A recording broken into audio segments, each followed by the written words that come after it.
Good morning, everybody. Good afternoon, good evening, wherever you are. This is Nanette Kennedy with Humanity's Team of the Evolution Revolution. And we are reading What God Said by Neale Walsch on February the 6th, 2022. And Mary, can you, I opened up to a certain page in my Kindle. I used to live on Kindle. Where we're going to begin today? Yeah, I opened my book to page 73, our fourth fallacy about life. I think that's where we are supposed to start. Okay, let me get there. Okay, I'm there. Is everybody ready? Okay, we're going to turn off our videos while we're in our mute. I just almost muted. I guess I shouldn't do that. No, you shouldn't. Our fourth fallacy about life. When society split itself into winners and losers, it created the idea that the first group was better than the second. Then, by the marvelous device of circular logic, it concluded that being better was the reason that those in the first group were the winners in the first place. They deserve to be. Whites deserve to be winners over people of color because they are better. Males deserve to be winners over females because they are better. Straights deserve to be winners over gays because they are better. And these groups were not better for human reasons, but better in the eyes of God. This is how we have justified our obviously outrageous judgments regarding qualifications and worthiness in our society. It was God who said that whites are superior to Blacks. Ask the Mormons, whose leaders from the founding of the Church of Jesus Christ of Latter-day Saints in the mid-1800s declared that Blacks were not qualified to become lay priests because theirs was an inferior race. To their credit, Mormons repudiated and reversed that dogma in 1978. It was God who said that men are superior to women. Ask thousands of religious clerics in the world who still believe and preach this doctrine today. To their credit, thousands more have repudiated and rejected such notions. It was God who said that straights are superior to gays because same-gender sexuality is, God declared, an abomination. Ask any fundamentalist within virtually every religion on the earth. To their credit, many of the world's religious people have since repudiated and rejected those ideas. At one point, and not thousands of years ago either, but when I was a child, it was thought that left-handedness was a sign of the devil, that interracial and interdenominational marriage should be forbidden, and Catholics thought that only Catholics were going to heaven. Jehovah's Witnesses, on the other hand, said that only 144,000 of their adherents will join God in heaven, while the rest of those who believe in Jesus and live good lives and preach the faith will enjoy paradise on earth. Many Jews, meanwhile, declared themselves to be God's chosen people. So we can see that lots of folks have bought into the idea that with regard to the superiority of people, it is on earth as it is in heaven. Some people are just better in the eyes of God. Few ideas have caused more damage to our species. Indeed, this idea has given moral authority to the biggest fallacy about life of all.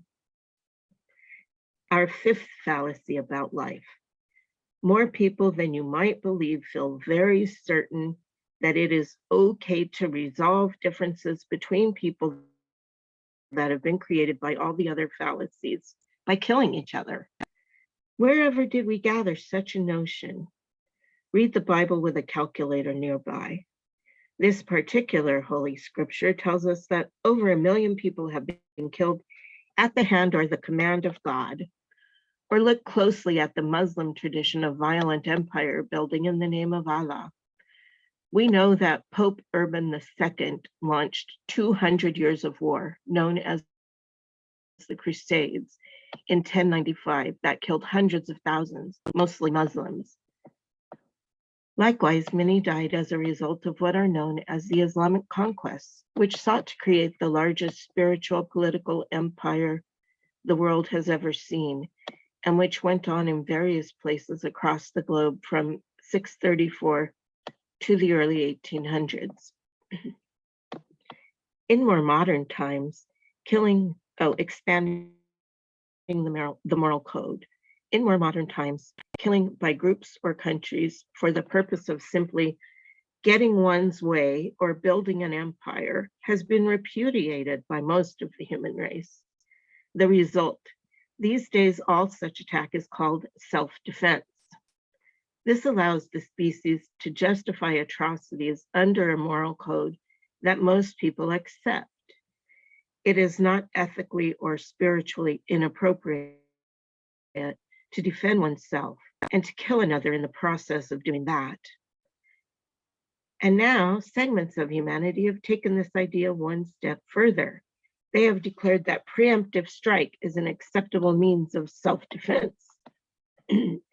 That is, it is totally permissible to attack and kill people in other nations before they have attacked and killed people in your nation, on the grounds that it looks as if they want to do so in the future and are only waiting for the perfect time.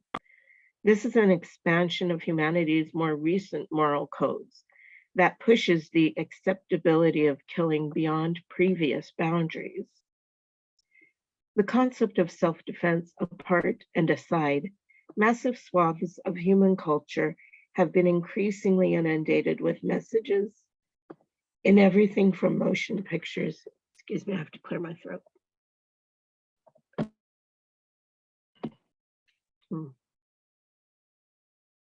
The concept of self-defense apart and aside, massive swaths of human culture have been increasingly inundated with messages in everything from motion pictures to television programs to video games that depict violence and killing, not just as a tool of self-defense, but as a tool of anger and revenge, intimidation and threat, assertiveness and rebellion. Killing as a means of resolution of one's problems or grievances has become more widespread now than ever before.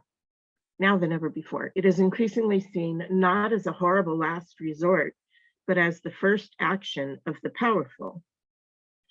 First cause. Yet again, we do well to step back and observe the domino effect.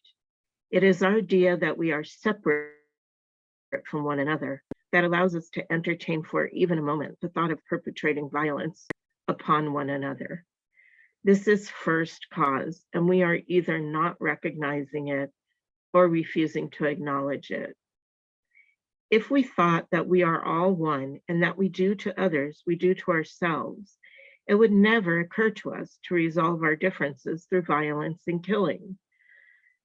What we have not wanted to see is the circular effect of our perspective and the actions it produces. We have been blind to the fact that what goes around comes around. Or worse yet, we see this and we don't care about that. It was Einstein who observed that a problem cannot be solved using the same energy that created it.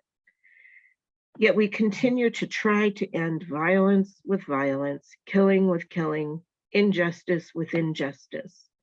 We meet hatred with hatred, anger with anger, contempt with contempt. Somewhere the cycle must end. It is not about an eye for an eye and a tooth for a tooth. It is about another scripture altogether. Love your enemies and pray for those who persecute you. Or perhaps an even newer gospel. We are all one. Ours is not a better way. Ours is merely another way. Applying this message to everyday life, The 5 fallacies about life can be overcome by anyone, but it requires patience, courage, and real determination, because these false ideas about how it is on the planet Earth are deeply ingrained in humanity's culture. In short, we think these things are true. Furthermore, the observed experience of our species absolutely supports that notion. So what you are now being invited to do is hold as our truth an entirely different set of ideas with which very few other people currently agree. And that brings us to the first thing you can do to apply message 23 in your life. Find other people immediately who understand your view of life and who agree with it, or who, even if they do not agree with it, will nevertheless support you in the choices you are making regarding the truths you wish to embrace. I think it's very important to understand that it's okay for your truth to be what you say it is, rather than what others say it is. This is a key to changing your life, a major key. I cannot stress it often enough when I am working with small groups and individuals who seek to fundamentally alter their daily experience in a way that brings huge improvement to their lives. We have been living far too long on this planet by someone else's set of rules, everyone else's rules, and it wouldn't be so bad if the rules worked, but they don't. As I have said here now more than once, none of the rules are working. Not the political rules, not the economic rules, not the ecological rules, not the educational rules, not the social rules, and not the spiritual rules. Not one of them is producing the outcome that the rule makers said it would produce. It's worse. As noted earlier, each is sadly producing exactly the opposite outcomes.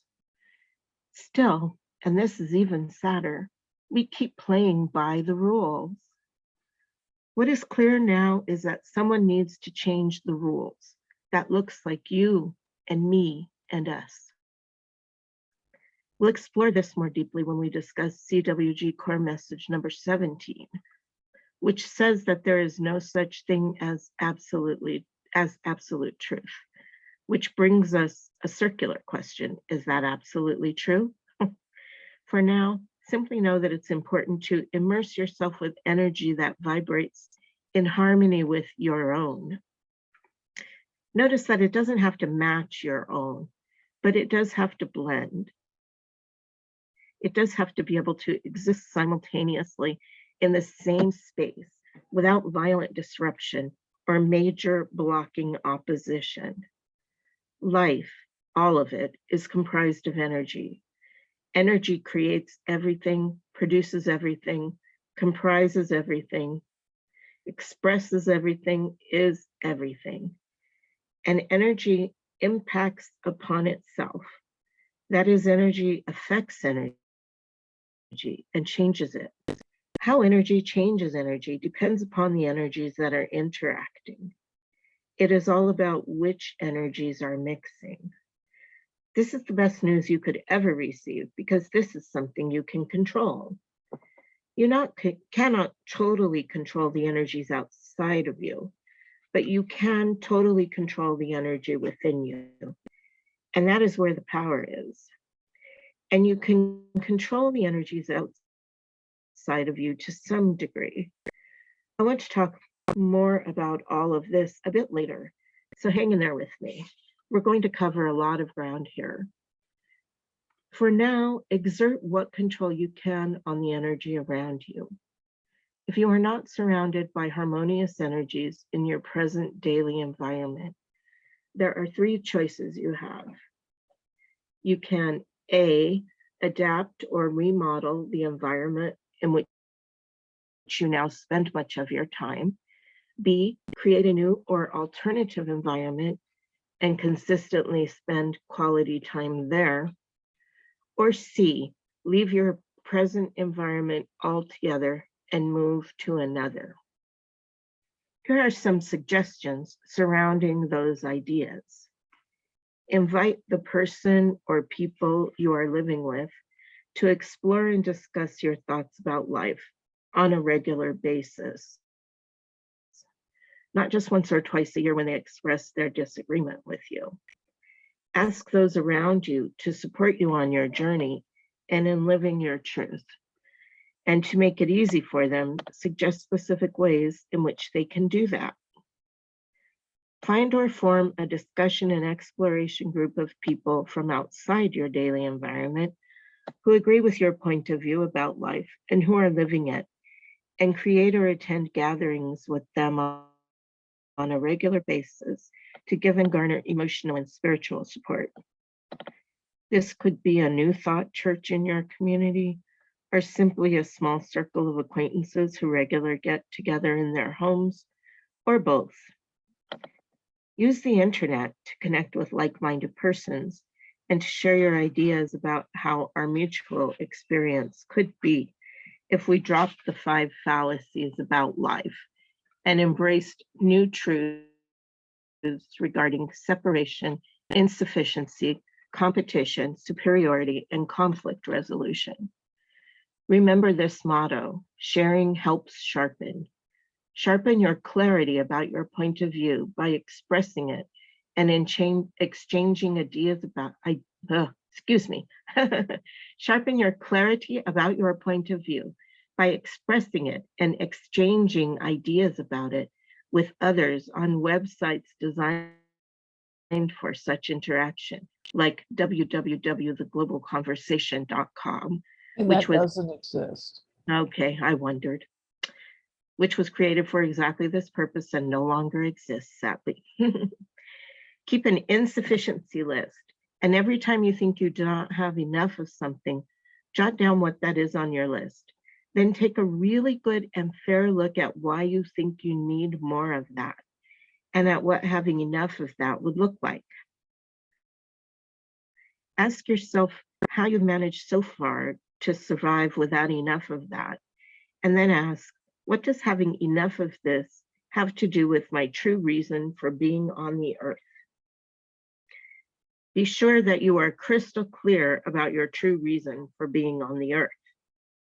You may wish to read The Only Thing That Matters and other texts in the Conversations with God cosmology to help you move into a deeper understanding of that.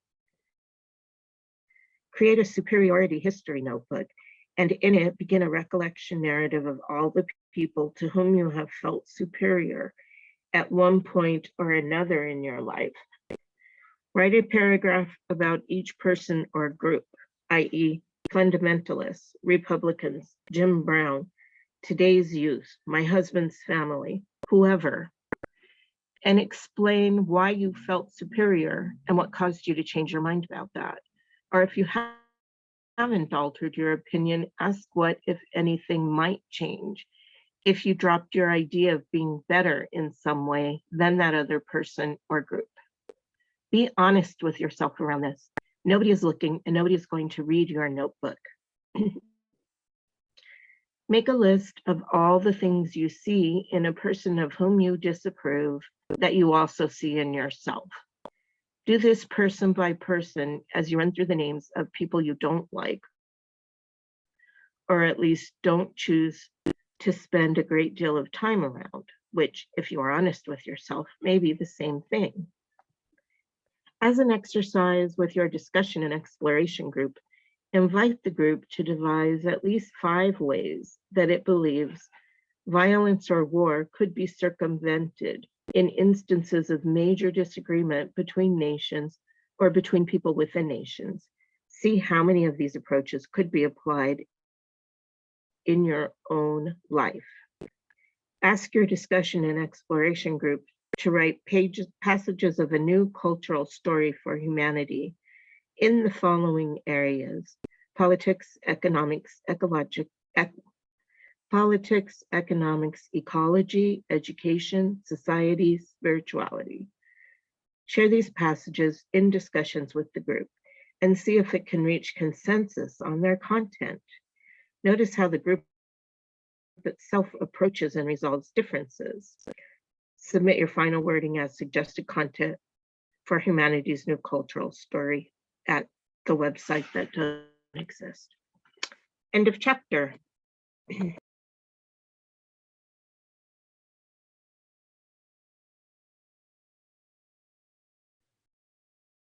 Thank you, Mary.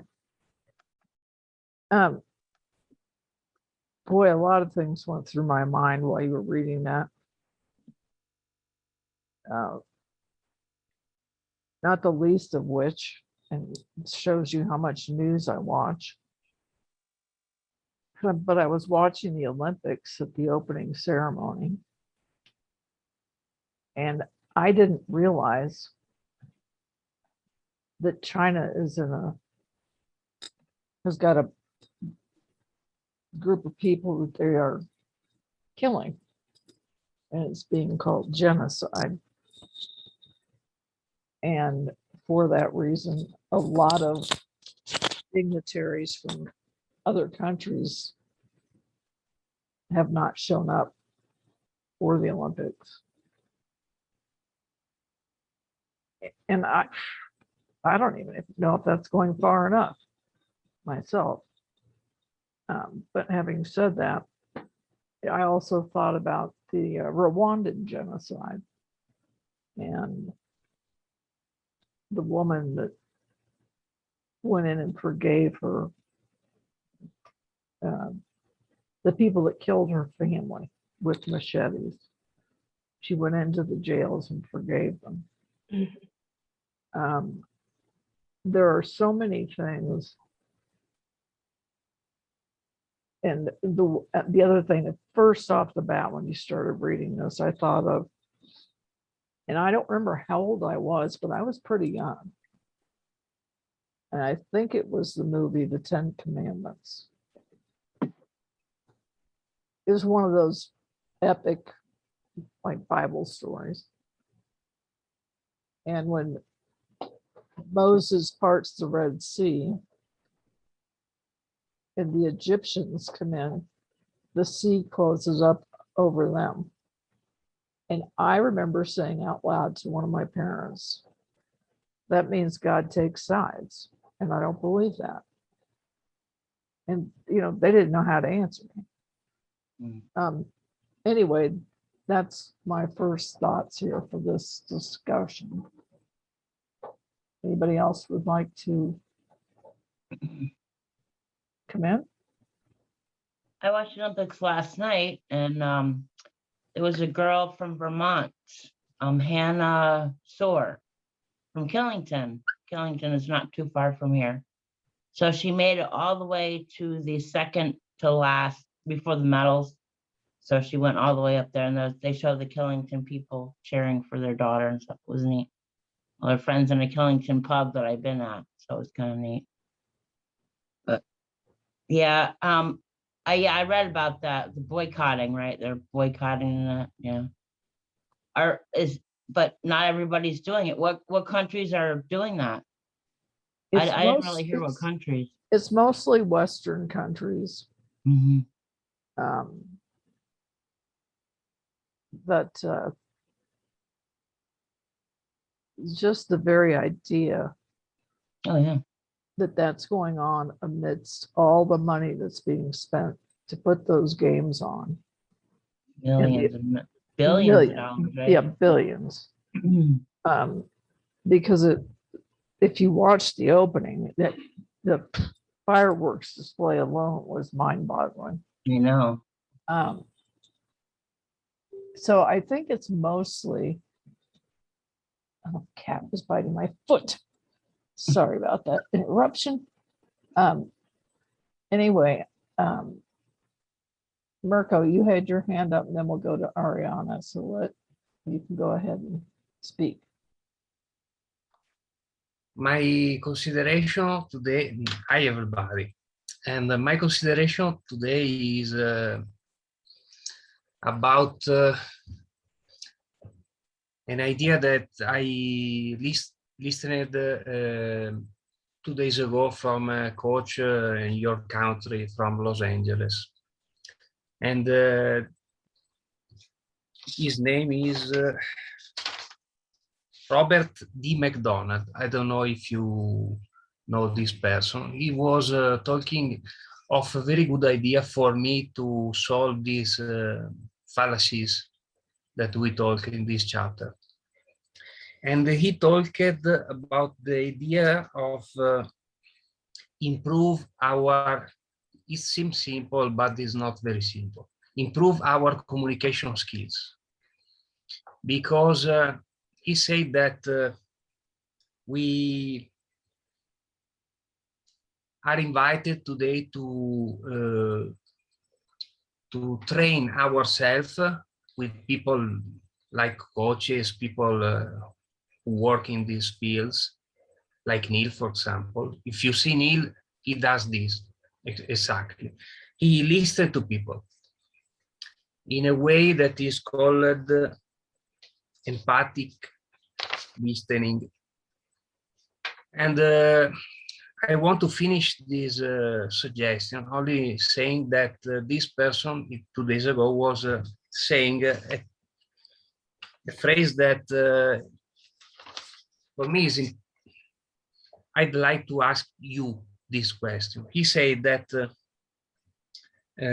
we have to train ourselves to be compassionate, but that empathic compassion is the ability to put ourselves in the shoes of another person. But he added this, that we need to have an understanding that compassion doesn't gone wild. We have to have the ability to step out of the other person. Otherwise, it's an addiction. And I'd like to discuss with you, or if you want, this idea to teach ourselves, to train ourselves and our children in schools. These new skills for me, for the future, is compassion in economy, in politics, in everything. And I have finished. Thank you.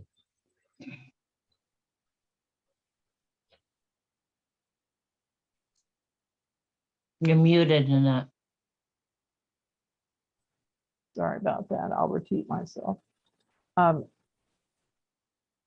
Ariana, do you want to go ahead and speak? Yes, yes, just few words. I was thinking about this, that people feel better than others. I think that, I don't know, but I think that this is very common. At the school, people have different marks. When you go to work, who is better worker? Maybe I think also people conscious or maybe unconscious also think like Neale, he said, I am better than this because I don't know. I'm more educated, I'm more skilled, I'm, I don't know, taller, I don't know what. I think that people usually think like this. And also I found in Neale Donald Walsch book, one sentence where it said that all we have high, how to say in English, we think that we have value, we have high value, and that this is all right. But I think that people compare very, very often. I think, but we are equal, but we are unique. And I found also in Sadhguru, I listen Sadhguru, it's very, I like it. It's all these talks in very simple manner. And he said that, I don't know, we can think, I don't know, I'm special in something, but he said you don't have think like this, because every person is unique and no one is better. We are only different and unique. Well, that's all. Thank you. Thank you, Ariana. And that's really a good point that you just made. because we are all different. And I know that because I work for Humanities Team, I am surrounded by people that are and I don't mean to sound cheesy, but they are evolved beings. And the downside to that is we're kind of in a bubble. And that bubble prevents us from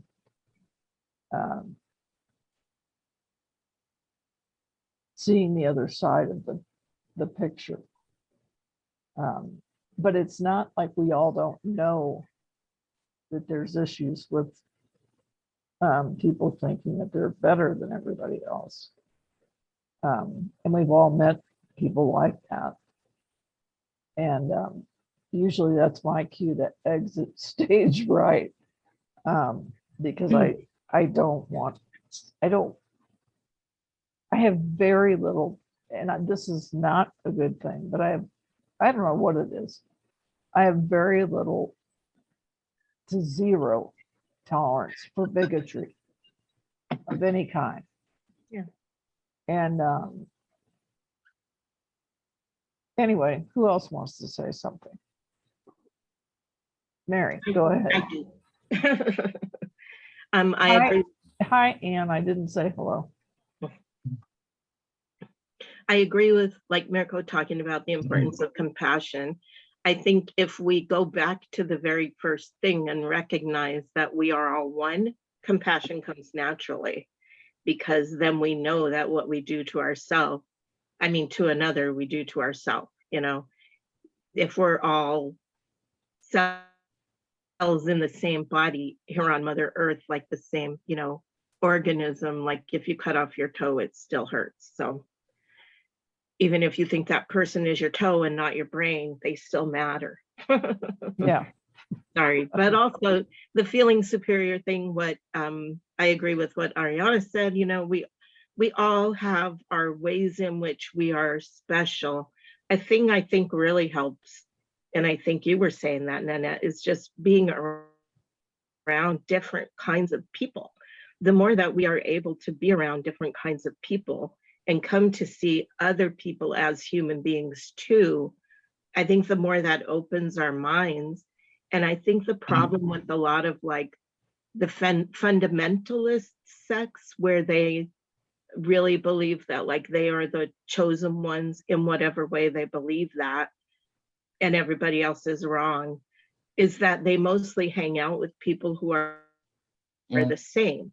Like I have a friend who was talking about where he grew up, and it was like everybody looked the same, and they, you know, they belonged to the same church and they thought the same way. So then there's no space to see people who are different as being also of value and worthy, you know. For me, you know, if you've been here, you've heard me talk about tribalism before, because that's what I think it boils down to. I even saw a meme on Facebook that was like, we all like to come together when there's some kind of tragedy to help the people who are harmed. But we don't want to just care for the people every day who are struggling. It's like swooping in and being a hero, okay, but dealing with the reality that there are, I live in San Diego. If you're going to be homeless, it's nice and warm. It's a good place to be homeless. There are a lot of homeless people here. And all these tent cities have sprung up. And, you know, they're like, oh, we have to clean out this one. It's so bad. It's like, is clearing out the tent city really going to cure anything? Those people will just have to find somewhere else to go. I mean, the thinking is so limited as to what's needed to really care for.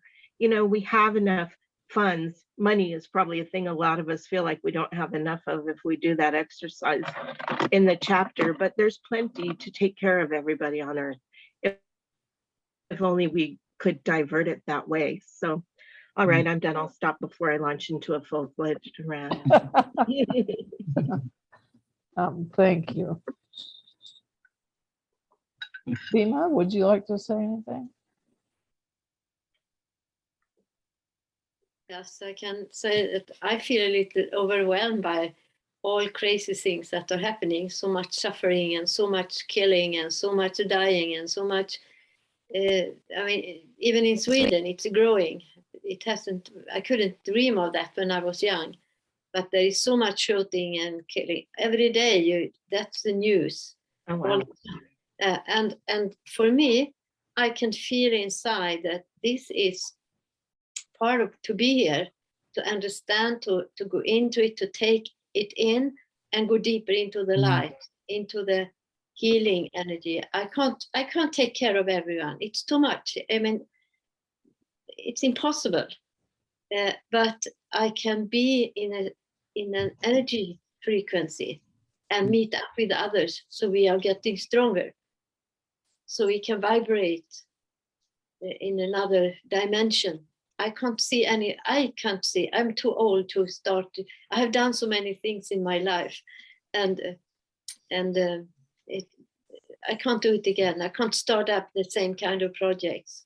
I believed so much in people, and then I found out, oh, it's not so easy because you never know what's happening. And so, yeah, I feel the vibration on a high frequency where we are one. That's why I'm here with Yeah. you. Thank you. That's a good point. Yeah. Thank you. And, Hmm. I do know that feeling of, oh my God, I can't help everybody. And that's just a reality that we have to deal with, but we can help some. And there's a famous quote about that is, you may not be able to do something for everybody, but you can do something for somebody. Anyway, Anne, do you want to add anything?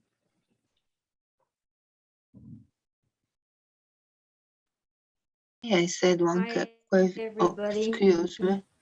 Thank Excuse you. me. Sorry for being late. That's okay. Okay, sorry. Okay. So yeah, I've been watching some YouTube or listening to the Dharma talks by Thich Nhat Hanh. His name's my brain's not working. Thich Nhat Hanh, bless his heart, marvelous. So what he's taught me I need to, I look at myself. He's taught me that is sowing the seeds of happiness. He says, sow the seeds of happiness. Happiness is the way now we can live in the kingdom of God, walk in the kingdom of God through our thinking, our feeling, our speaking, and our action. And we are the sum total of our actions. And he's done such a wonderful life. Bless him, bless him. I feel his companionship. He said he didn't have a telephone. This Dharma talk was probably 2012 maybe, and he said he hadn't used a phone in 40 years. A telephone. He didn't need to, because he was meditating, and his pupils and his students were always in close contact with him and the children and everything he affected. So I'm putting this in my own life, sowing seeds of happiness. So here I am in my mind thinking, what's wrong? How can I correct it? Shall I write this? Shall I say this? Shall I say that? This kind of thing goes on. Family things, right? This kind of thing goes on in me right now, And I thought to myself, hang on, Anne, are they seeds of happiness you are watering? No, they are not.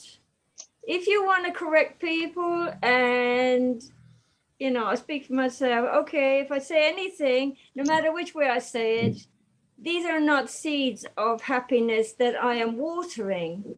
So let me find a way of watering seeds of happiness. So this is what, and he comes from opening to compassion and understanding. And what I understand myself is that compassion, we can't feel compassion for another person until we feel compassion for ourselves. So all this, sowing the seeds of happiness, that's, I feel with an open heart, sowing the seeds of happiness, already he has everybody doing it that he's connected with, which is millions of people and children and everything. And it's fantastic what he's done, what he's achieving, and the love he is radiating. So let's do it. So water the seeds of happiness. So check out what we're thinking when we're feeling offense and etc. I mean, I speak for myself, but maybe we're all a bit like this. And let's turn around and see how could we turn that into watering seeds of happiness. Would be a nice. We could create the kingdom of heaven is here. He said, if you wait until you die, it might be too late. I love that. So Yeah. sweet. Thank you. Thank you. Thank you for sharing that. Kirsten, did you want to add anything? Now I forgot. I hate that. It was a poignant point too. Poignant point. If I get it, I'm sorry. That's If I okay. get it. No worries. Ree, did you want to say anything? Yeah, when Mary was talking, I was remembering this boy who fell in a wall in Morocco. And you saw on the news like thousands of people coming to the rescue sites, hoping to help, hoping to do something. And I felt so strange watching this in the news, because I was thinking, but there are thousands of kids dying of hunger and disease. And we're spending all these resources on one kid, and this kid deserves all those resources, let that be clear. But all those other children, they don't come in the news, and we forget to care about them, and we forget to give them resources. And that's some double standards that humanity keeps getting away with, that the incident we give attention, but the structural problems we try to ignore.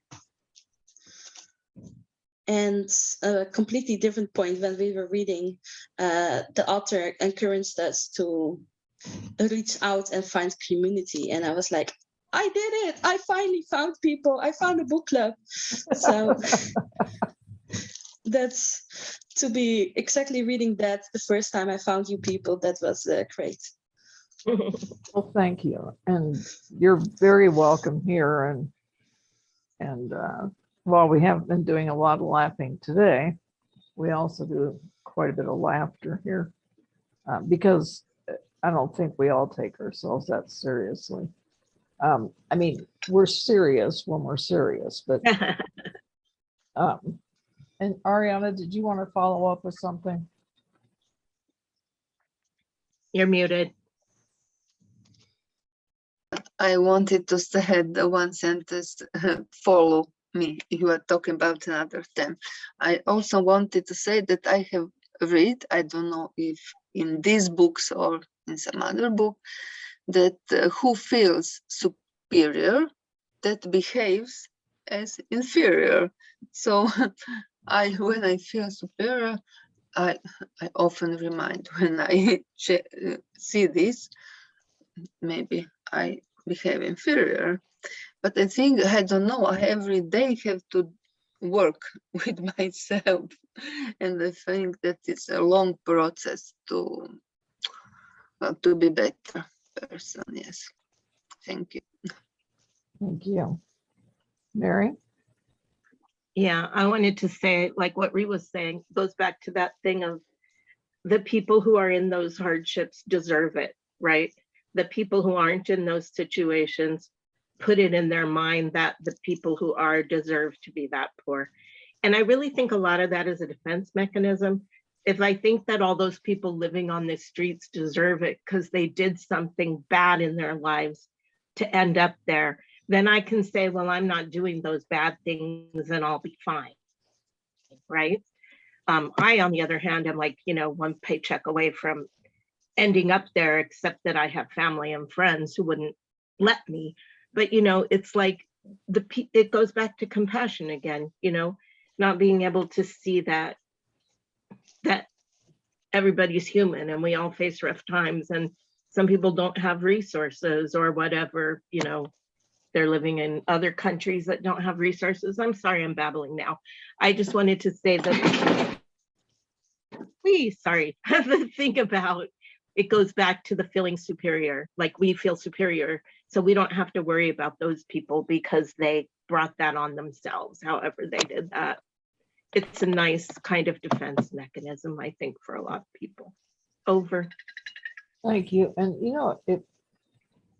Ree, that point you brought up about the 5-year-old little boy that fell down this well.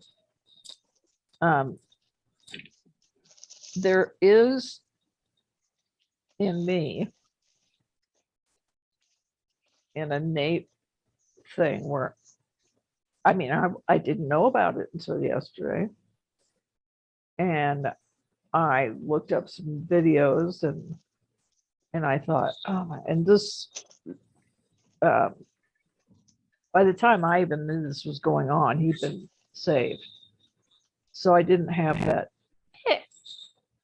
panic of knowing that some child was in large distress. But it is interesting how many people will show up for a specific incident, but they won't show up for something like a child not receiving meals. And I think that one of the things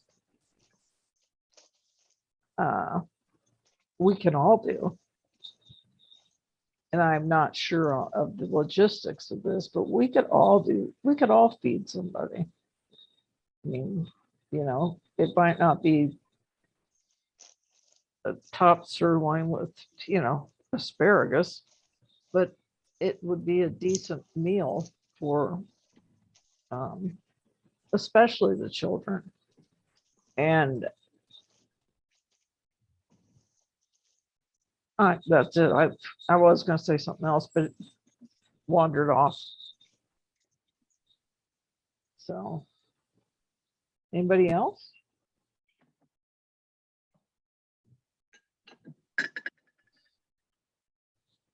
Okay. Well, Say something.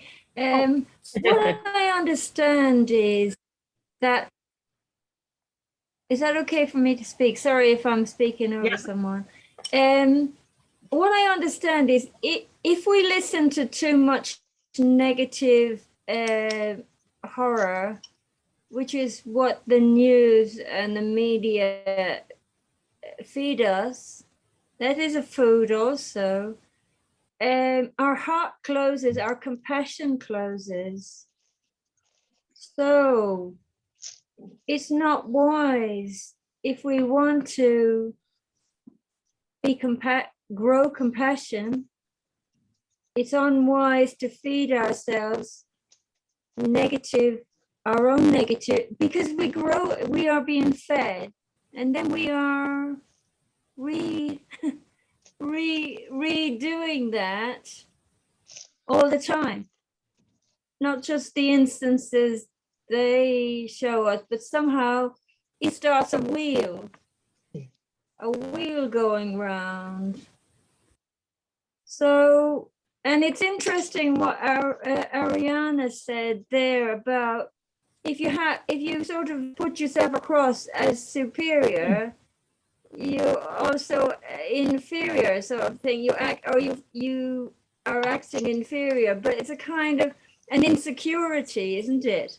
Whereas I think in the past, not really, and even now maybe not fully understanding that, I might react to that experience, you know, and that's unwise because first of all, the person is already insecure. So the seeds of happiness, perhaps, we need to remember to feed in every way, even listening to these terrible newses. Yes. I think they're a poison myself. Yeah, I don't. I listen to a public radio and they'll mention things, but they don't go into the depth of the horror. They, you know, they mention things and most of their programming is about positive things in life. So that's a good thing. Thank you. Mirko, you want to say something before we start to wrap up here?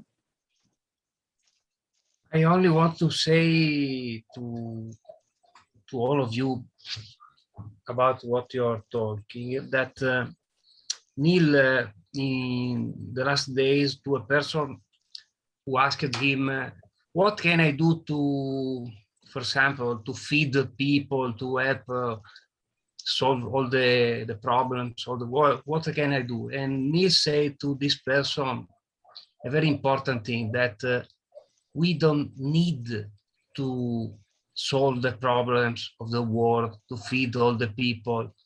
This is not why we are here. And we read the past book, The Only Thing That Matters, is wonderful for me, because Neale said, we are here to express and demonstrate divinity, not to solve the problems of the world. So in every, like, I don't know the name, she was saying, we in our life, in every moment, we have to express divinity and to that is the agenda of our soul, and not come with our mind, how can I feed all the people? No, the right question, and I finish, is how can I express divinity in this situation? For example, an idea is to not watch the news so often. For me, is a good way to express divinity, and make a smile to a person, make what we understand to be divinity in that moment, not to feed people, solve problems, think negativity. This is not what we are here to do. And I have finished. Thank you, Mirko. That was very nice. Mary, I know you read, but would you like to close us out as well? If nobody else wants to, I will. Before I do that, I just want to say one thing, if I might, which is expressing our divinity might include feeding some of the hungry people. You know what I mean? In that moment, our expression might be, oh, this person needs help that I'm in a position to give them, and that will fuel my divinity. Not to disagree with you, Mirko, but just to add that. Nobody else wants to do the closing? Can I ask a question before you close? Yes, sure. Go ahead. Is this every week at the same time? Yes. Yes. Okay, then I'll see you again next week. Awesome. Oh, yay. Awesome. Really great. We have a couple of people that aren't actually here today. Linda, who usually reads for us, she had a business thing she had to do today. And then Romy is taking a 9-week course. And so she will not be here for 9 weeks because it happens at the same time. Yeah. So, but anyway, and Ree, where are you from? I'm in the Netherlands. Oh, cool. Yeah, we're getting like people everywhere. It's awesome having people from all over in this space. So I guess I'll launch into the closing then. Okay. Because that's one of the beautiful things about this group. Like when we were reading that part about finding spaces with people that share these ideas, I also was thinking about how we were sharing these ideas right here in this beautiful group of open-hearted humans who are coming together, you know, and this group right here has been we're pretty solid, you know. We've all been coming pretty regularly for a while now. And it's a beautiful connection to share and keeping us in that space Bima was talking about of holding the oneness. Like, even if we can't solve every problem, we can do what we can do that's right in front of us. If there's someone we can directly help in a moment and feel inspired to. And also, we can hold that vision of the oneness and the vision of everybody as the divinity that we all are, right?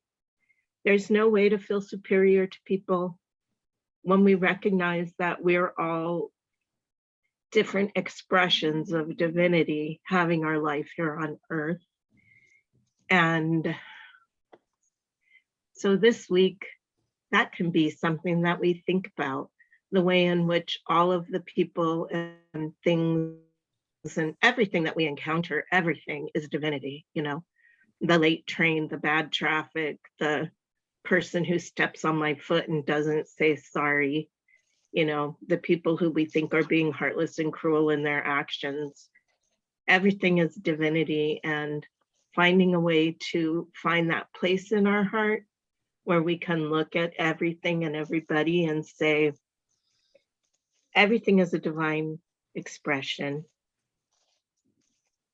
And it's not my job to be ruling on everything, right?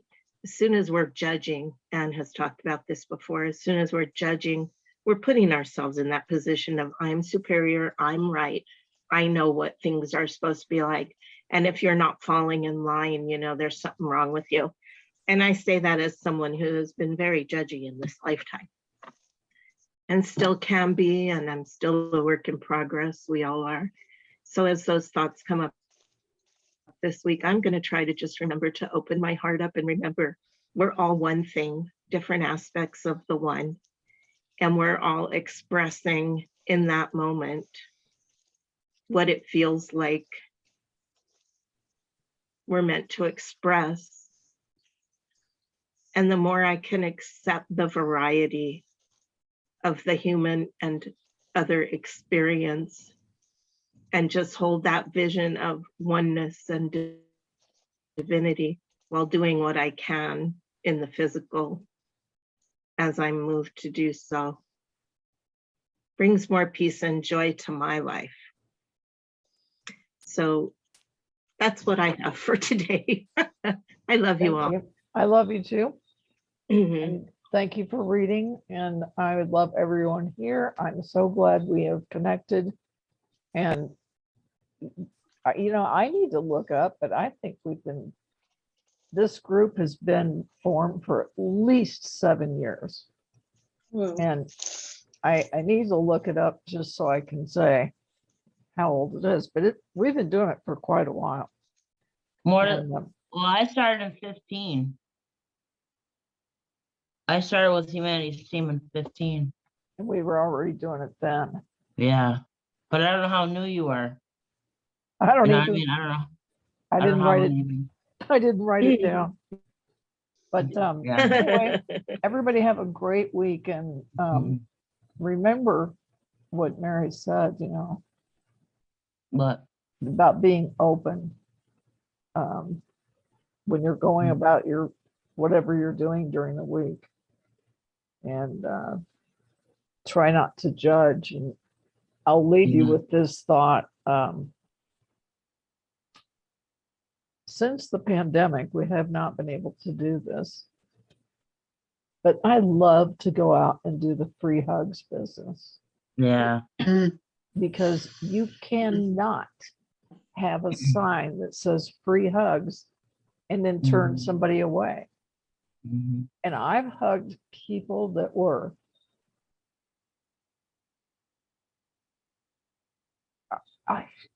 it just blew me away.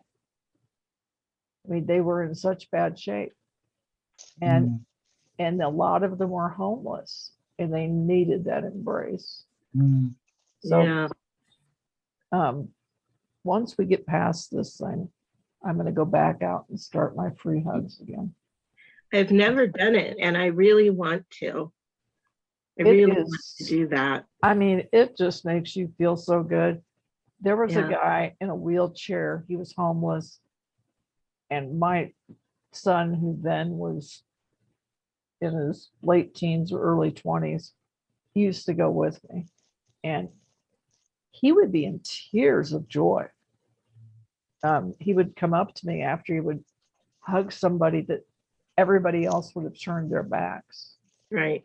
And he came to me and he said, "Oh my God," he goes, "that feels so good." And I could see the tears welling up in his eyes. And I said, "This is what we've got to do, you know." And even if we can't do it with the free hugs, we can say hello to somebody. Right. You know, Yeah. it can start with the Even little, seeing them sometimes, even Yeah. just looking at them and seeing them as a human being, you know? yeah, Do exactly. you guys notice, just one more thing, do you guys notice that that's way worse? I volunteered at a drop-in center right before I started humanities team. For years, I did that. A turning point, like a drug and alcohol and mental illness place where they can hang out. And we did stuff like that there, but I can't imagine the last 7 years. I can't imagine doing any of that. I mean, people barely say hello to you and they look at you very meanly and you have done nothing. You walk down the street. I mean, I live in a very small town in Springfield, Vermont. And it's just, I mean, you see these people and they don't smile at you, they ignore you. They're in their own little thing and they won't say hi. And I'm really friendly and I smile because I've always done that since I was a little girl, you know, but people just don't care. Like, why are you saying hi to me? I don't know you.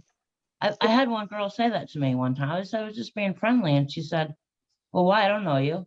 Why are you talking to me?" You do now. Because that's who I am. It's funny. But it's the whole morale of like, you know, I was in Georgia, it was different this summer. That was different down there. Really friendly. Everybody's like super friendly. But I mean, New England, I mean, it shouldn't be in Vermont here. You know, it's pretty rural.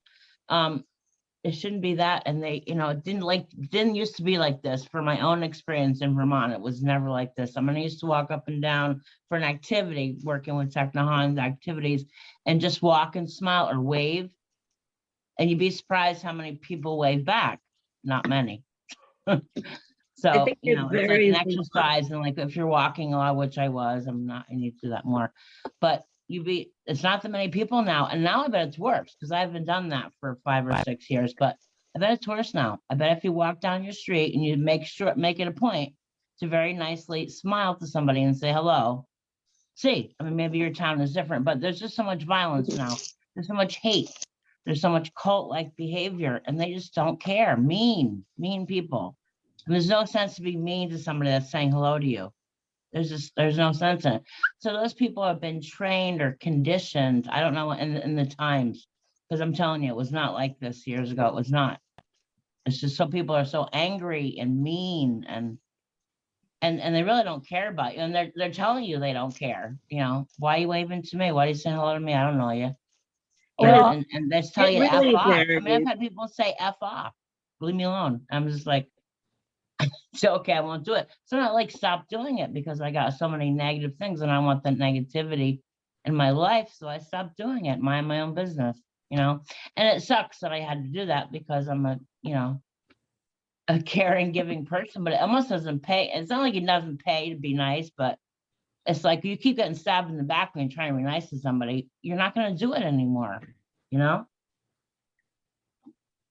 And that encourages the bubble-like behavior is what I was trying to say. I'm sorry I'm taking so long at saying this, but it increases the bubble, and the pandemic is making that worse. I've heard people say, I don't want to jeopardize my bubble. You know, you can't come in here. We can only talk on the phone or text. I don't want to jeopardize my little family bubble or my close friends. And that's just intensified over the last 2 years because now they can say that instead of saying, why did you wave at me? I don't care about you. And, you know, it's another way of saying, I don't want to spend time with you. I don't want to care about you, you know. But now they can say, oh, well, it's because of the reason I said that. It's not because, you know, you're not in my clique or whatever. It just seems like way more than that now. I've noticed it, you know, it's just, that's all. Over. Sorry, went Okay. on. That's all right. Okay, everybody. We'll see you. I just wanted to say, can I just say quickly, it really Yeah. depends. 'Cause where I lived in Normal Heights, which is actually more San Diego proper, you would think people would be less friendly, but everybody was friendly, and you walk around and say hi and everybody says hi. Whereas down here, I moved to Chula Vista, my hometown, it's smaller. You'd think it would be friendlier. It's still big though. It's probably like 500,000 people or something. And people are a lot less friendly here. Some of them respond and others don't. But you know, I think some of it is just like kind of cultural related to neighborhoods and things. I don't know. That's all. I just don't want to think that the whole world is becoming cold. No, even no, though no. the I wasn't saying pandemic that. I was has just saying I've definitely noticed the made it difference worse. by Yes. living the last 7 years that it's way worse. And Because people the were friendly and they homelessness, would talk to strangers, and now Yeah. they don't. and Nobody the will talk to a homelessness is stranger. way worse here. I will say that. You know, there's so many more homeless people than there used to be. It's really depressing. I work I used to go downtown, talk to so they homeless see people them. all the time, but Yeah. don't do that anymore. Anyway. All I right, love you everybody. guys. Okay. Love you all. Talk. Love you all. Talk Thank next you very week. much. Take care. Love you. Thank Bye. you for coming, Bye. everybody. See you next week. Thank you. Bye-bye.